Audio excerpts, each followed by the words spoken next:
नमस्कार मित्रांनो, माझ्या ऑफिसची एक मीटिंग चालू आहे ज्याचा मेन अजेंडा आहे की आम्ही जे AIचे सबस्क्रिप्शन यूज करतो आहे ते रिअली हेल्पफुल आहे का.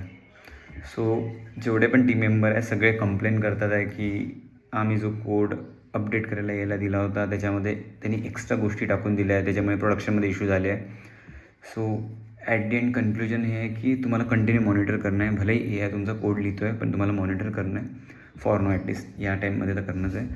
आणि काही काही लोक वेगळ्या टाईपचं सबस्क्रिप्शन यूज करतात, जसं मी कर्सर यूज करतो, काही काही जण कोपायलट यूज करतात आहे. सो ॲट दी एंड सगळ्यांचा सार हाच आहे की you need to monitor the entire code. तुम्हाला रिव्ह्यू करावं लागतो इच अँड एव्हरी लाईन, त्याचा इम्पॅक्ट काय होऊ शकतो का. आणि मोस्टली स्मॉल चंक जर तुम्ही दिले यायला तरच तो बेस्ट आहे. डेफिनेटली AI हेल्प करत आहे जेणेकरून आम्ही जी प्रोडक्टिव्हिटी दाखवतो आणि वर्क करतो. जसं मी प्रिव्हियस मंथमध्ये एक पूर्ण प्रोडक्ट सोलो डेव्हलप करून त्यांना दिलेलं आहे. So they are happy with that. But still AIमुळे खूप साऱ्या गोष्टी इझी झाल्या. तरी पण खूप विश्वास AIवर सध्या ठेवू नाही शकत की डायरेक्ट कोड अपडेट करून प्रोडक्शनला जाईल. We need to review each and every line, test it properly